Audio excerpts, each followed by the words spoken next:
តូចចម្រើនក្រាបថ្វាយបង្គំព្រះអង្គខ្ញុំកណាឈ្មោះតូចចម្រើនសូមសួរខ្ញុំកណាចង់ចិញ្ចឹមសត្វលក់ណាលក់នៅរស់អ្នកណានេះថាអត់យល់ថាភេកផ្សាយធោះសោះមិនក៏ធ្វើចឹងនៅពេលដែលអកុសលចិត្តកើតឡើងវាអត់បានបែងចែកស្អីខុសស្អីត្រូវទេបងគ្មានអីដែលទៀងទាត់ទេសព្ពេសង្ខារាអនិច្ចាចឹងរបស់ទាំងឡាយអាចកើតឡើងបានក៏អាចបាត់ទៅវិញបានជាធម្មតាវានៅតែនៅក្នុងអំណាចអនិច្ចំទុក្ខំអនត្តាបាទអំបាលវត្តចេតពុនដែលរុងរឿងវត្តវេលវ័នដែលរុងរឿងក្រុងរាជក្រឹសដែលរុងរឿងសាវត្ថីដែលរុងរឿងហ្នឹងក៏គង់រាប់រយរាប់ពាន់ឆ្នាំទៅក៏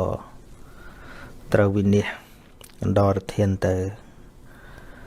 ដូច្នេះគ្រប់យ៉ាងដែលមកដល់ជីវិតយើងហ្នឹងសុទ្ធតែជាវិញ្ញាសាសម្រាប់ជីវិតយើងណា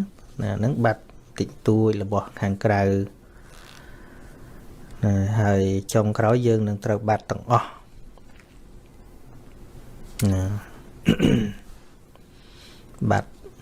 អាយុជីវិតបាត់ការឃើញបាត់ការឮដំណឹងពីពិភពលោកនេះទៅទាំងអស់នឹងចឹងអ្នកណានេះថាអត់យល់ថាភេកផ្សាយធោះសោះមិនក៏ធ្វើចឹងនៅពេលដែលអកុសលចិត្តកើតឡើងវាអត់បានបែងចែកស្អីខុសស្អីត្រូវទេបងបើបានបែងចែកស្អីខុសស្អីត្រូវគេមិនធ្វើទេរឿងហ្នឹងដូច្នេះយើងក៏ត្រូវដឹងថាគ្រប់យ៉ាងអាចកើតឡើងបានក៏អាចបាត់ទៅវិញបានហ្នឹងហើយពីព្រោះអីសុទ្ធតែជារបស់កើតពីបច្ច័យឥឡូវអាត្មាសូមបើកមើលសំណួរតែម្ដងតូចចម្រើនក្រាបថ្វាយបង្គំព្រះអង្គខ្ញុំកណាឈ្មោះតូចចម្រើនសូមសួរខ្ញុំកណាចង់ចិញ្ចឹមសត្វលក់ណាលក់នៅរស់រឿងលក់សត្វលក់ប្រឡត់ហ្នឹងវាពិបាកណាយើងគិតតាមតួបញ្ញាមិនបាច់យករឿងបាបយករឿងមិនបាបយកមកគិតអីទេគិតពីក្តីមេត្តារបស់យើងវិញវាសត្វណាក៏ចេះស្រឡាញ់ខ្លួនស្រឡាញ់កូនអីចឹងណាយកមកគិតចឹងវិញនៅពេលដែលយើងលក់ហ្នឹងវាប្រត់មេវាប្រត់ក្រុមវាប្រត់បាចឹងណាយើងគិតបាបបននេះជាងការវាហួសសម័យពេកសម្រាប់និយាយប៉ុន្តែបើយើងគិតពីគួរនិងមិនគួរ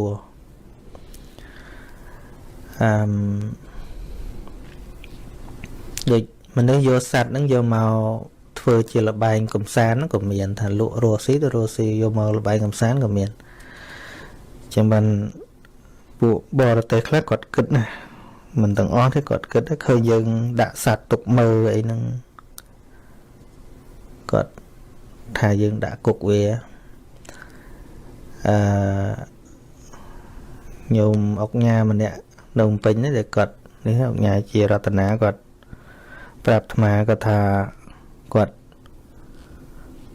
ធ្វើសន្តាគារធំមួយនោះហើយគាត់ធ្វើសួនតូចល្មមនៅកណ្ដាលហ្នឹងហើយដាក់សត្វដាក់អីនៅហ្នឹងពួកបរទេសស្ដីឲ្យគាត់ឈប់ដាក់ហើយគិតចារណាមើលទៅយើងដាក់វាយល់ល្អមើលប៉ុន្តែវានៅតែមកកវាច់ប៉ុណ្ណឹងវាអបសុកវាដូចជាប់គុកចឹងជាងកាយយើងអត់បានគិតទេយើងមិនបាច់គិតរឿងបនរឿងបាបប៉ុន្តែយើងអត្តានឹងឧបមាកត្វាណាយកខ្លួនឲ្យជាឧបមាប៉ុន្តែបើជៀសមិនរួចអាក៏មិនដឹងថាម៉េចដែរណាព្រោះការចិញ្ចឹមជីវិតហ្នឹងវាតឹងមែនណាស់ហើយណាការចិញ្ចឹមជីវិតហ្នឹងវាមិនស្រួលដូចនិយាយទេប៉ុន្តែបើសិនជាយើងអាចរករបរណាឲ្យជៀសពីការប្រើប្រាស់ជីវិតសត្វហ្នឹងវាល្អបាទដូចអាត្មាបែកបន្តិចចុះ អ្នកខ្លះហ្នឹង គាត់ គាត់ ថា យើង ដាក់ សត្វ ទុក មើល អី ហ្នឹង គាត់ ឈប់ ដាក់ ហើយ គាត់ ឈប់ ដាក់ ហើយ គាត់ ធ្វើ សន្តាគារ ធំ មួយ នោះ ហើយ គាត់ ធ្វើ សួន តូច ល្មម នៅ កណ្ដាល ហ្នឹង ហើយ ដាក់ សត្វ ដាក់ អី នៅ ហ្នឹង ពួក បរទេស ស្ដី ឲ្យ គាត់ ឈប់ ដាក់ ហើយ គាត់ យក ខ្លួន ឲ្យ ជា ឧបមា គាត់យកជីវិតសត្វហ្នឹងយកមកជាលបែងដូចជាស្ទូចត្រីលេងពួកបរទេសខ្លះនៅនេះគេចូលចិត្តទៅស្ទូចត្រីណាជាងគាត់មិនយកមកបរិភោគអីទេហ្នឹងហើយគាត់ទៅស្ទូចលេងស្ទូចបានហើយអញ្ចឹងទៅគាត់ប្រឡែងវិញទៅក៏មានដែរខ្លះក៏ស្ទូចយកមកបរិភោគអីចឹងដែរជាលបែងរបស់គេហើយយើងគិតថាមកពីសត្វហ្នឹងវាអត់មានសិទ្ធិក្នុងការទៀមទាថ្ងៃបើថាសិទ្ធិគោរពមើលដូចនៅអាមេរិកចឹងគេប៉ះពាល់សិទ្ធិជនជាតិស្បែកខ្មៅណាយើងមិនទៅគ្រប់គ្រងការរើសអើងទេប៉ុន្តែបើប៉ះពាល់មនុស្សស្លាប់តែម្នាក់អីចឹងមនុស្សមានសិទ្ធិតវ៉ាចុះសត្វនេះមានសិទ្ធិតវ៉ាដែរដូចនិយាយពីបញ្ញខណ្ឌហ្នឹងវាមានដូចតែគ្នាណាចេះភ័យតក់ស្លុតអីចឹងដូចគ្នាទាំងអស់ហ្នឹងហ្នឹងអ្នកខ្លះនិយាយរឿងបាបរឿងបុណ្យហ្នឹងគាត់មិនអាចឈប់បានទេប៉ុន្តែនៅពេលណាដែលគាត់ឃើញគាត់គិតឃើញគាត់គិតឃើញដោយខ្លួនឯងដោយកាលអាត្មាទៅពោធិ៍សាត់ដំបងឬប្អូនម្នាក់គាត់រៀនសិស្សនិស្សិតហ្នឹងគាត់រៀនថានៅស្រុកគាត់មួយហ្នឹងចូលសម័យដែលខ្មែរក្រហមសារភាពមកកំភ្លើងនៅមានចឹងទៅចូលចិត្តទៅបាញ់បរបាញ់សត្វនៅក្នុងព្រៃគាត់ដើរបាញ់បរបាញ់សត្វចឹងកំភ្លើងមួយហ្នឹងដល់ពេលគឺចិត្តតែប្រាប់កុំអោយទៅបាញ់សត្វចឹងវាប្រត់ម៉ែវាប្រត់មេវាប្រត់កូនវាអត់ថាបាបចេះបាបចុះបាបចោចស្អីទេបាបចោចស្អីទេបាបអីជាងឆ្ងាញ់មាត់យកមកដុតខ្លែមចឹងមិនឈប់ប៉ុន្តែដល់ពេល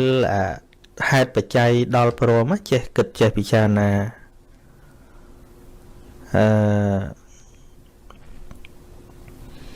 មានពេលមួយនោះបាញ់ស្វាវាកំពុងបលែងលេងមួយមេមួយកូនវានោះបាញ់ផាំងចំពោះណា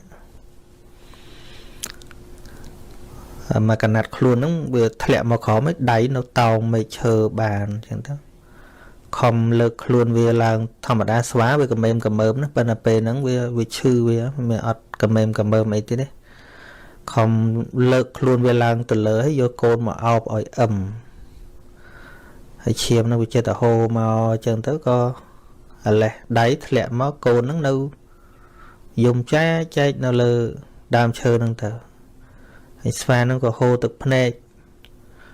គាត់ហ្នឹងគាត់មើលទៅគាត់គិតគាត់ពិចារណា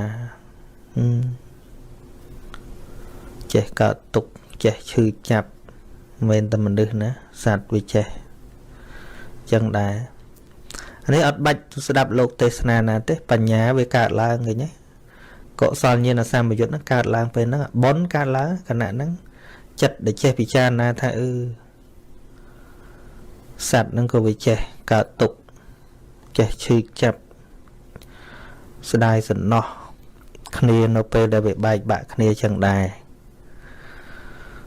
ណាហើយអញនេះខ្វះអីរឿងមុខរបរក្រៅពីអានងនោះ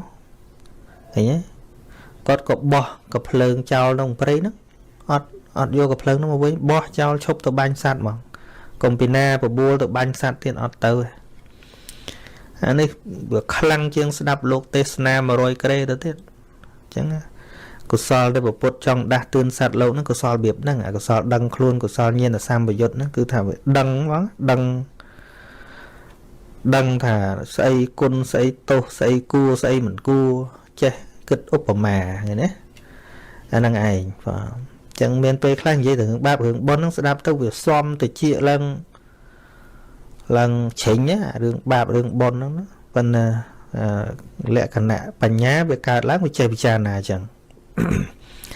ហើយបញ្ញាដែលពិចារណាអញ្ចឹងទៅកើតគឺបុណ្យនឹងឯងគឺបុណ្យនឹងឯងមហាកុសលញាណសម្បយុទ្ធនឹងឯងដែលវាកើតឡើងឃើញទេ